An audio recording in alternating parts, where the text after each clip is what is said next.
రాష్ట్రంలో మరో 2 రోజుల పాటు వర్ష భయం కొనసాగనుంది. బంగాళాఖాతంలో ఏర్పడినటువంటి ఉపరితల ఆవర్తన ప్రభావంతో ఆంధ్రప్రదేశ్లోని పలు ప్రాంతాలలో తేలికపాటి నుంచి మోస్తారు వర్షాలు పడతాయని విపత్తుల నిర్వహణ శాఖ స్పష్టం చేసింది. ఈ ఆవర్తనం తీరానికి ఆనుకొని పశ్చిమ మధ్య బంగాళాఖాతంలో సముద్ర మట్టానికి సుమారు 0.9 కిలోమీటర్ల ఎత్తులో కొనసాగుతోంది. ఇక నేడు రాష్ట్రంలోని కోనసీమ, కృష్ణా, గుంటూరు, బాపట్ల, ప్రకాశం, నెల్లూరు జిల్లాలలో అక్కడక్కడ పిడుగులతో కూడినటువంటి వర్షాలు కురిసే అవకాశం ఉంది. అంతేకాకుండా రాయలసీమ జిల్లాలైన కర్నూలు, కడప, తిరుపతి జిల్లాలలో కూడా అకస్మాత్తుగా వానలు పడవచ్చు అంటూ కూడా అధికారులు అంటున్నారు.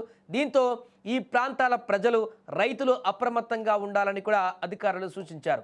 ఇక రేపు గురువారం కూడా ఇవే వర్షాలు కొనసాగేటువంటి అవకాశం ఉంది. ఇక ఎల్లుండి శుక్రవారం రోజున కొన్ని జిల్లాలకు వర్ష సూచన కూడా ఉంది. ముఖ్యంగా నెల్లూరు జిల్లాతో పాటుగా రాయలసీమలోని పలు జిల్లాలలో కొన్ని చోట్ల తేలికపాటి నుంచి మోస్తారు వర్షాలు పడేటువంటి అవకాశం ఉందని విపత్తుల నిర్వహణ శాఖ తెలిపింది. దీని ప్రకారం ఈ కారణంగా ఆయా ప్రాంతాలలో వాతావరణం చల్లబడేటువంటి అవకాశం కూడా ఉంది.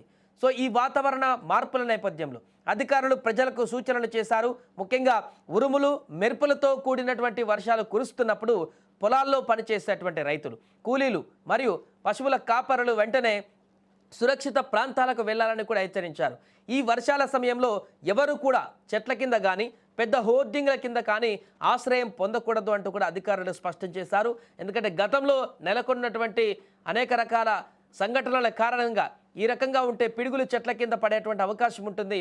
హోర్డింగ్ల వద్ద ఉంటే ఆ యొక్క నీడ కింద ఉండేటువంటి ప్రయత్నం చేస్తే గాలి కారణంగానో వర్షం కారణంగా అవి కూలి మీద పడి చనిపోయేటువంటి అవకాశం ఉంటుంది. కాబట్టి వాటి కింద ఉండకుండా జాగ్రత్త పడాలంటూ కూడా చెప్తున్నారు. అండ్ అత్యవసరమైతేనే, వర్షం మొదలైనప్పుడు అత్యవసరమైతేనే బయటికి పోతే బాగుంటుంది, లేకుంటే మ్యాక్సిమం ఇంట్లో ఉండడానికే ప్రయత్నించాలంటూ కూడా చెప్తున్నారు.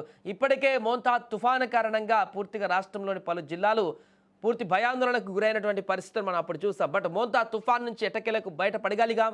ఆ యొక్క తుఫాన్ తీవ్రత నుంచి కొన్ని ప్రాంతాల్లో రైతులకు నష్టాన్ని చేకూర్చింది. కానీ ఎక్కడ కూడా ప్రాణ నష్టం జరగకుండా భారీ ఎత్తున ముందుకైతే వెళ్ళగలిగాం. ఇంకా వర్షాల ప్రభావం అయితే కొనసాగుతుంది. ఈ నేపథ్యంలో తాజాగా ఏర్పడినటువంటి ఈ యొక్క వాతావరణ పరిస్థితుల కారణంగా రాబోయే 2 రోజుల పాటు కూడా ఈ యొక్క వర్షాల ప్రభావం ఉంటుందంటూ కూడా చెప్తున్నారు. ముఖ్యంగా కొన్ని జిల్లాలకు అత్యంత ఎక్కువ ప్రభావం కనిపిస్తుంది. ఆ జిల్లాలలో ఉరుములు, మెరుపులతో కూడినటువంటి పిడుగులు పడేటువంటి అవకాశం కూడా ఉంది. కాబట్టి ప్రజలందరూ అప్రమత్తంగా ఉండాలంటూ మరొకసారి స్పష్టం చేస్తుంది వాతావరణ శాఖ.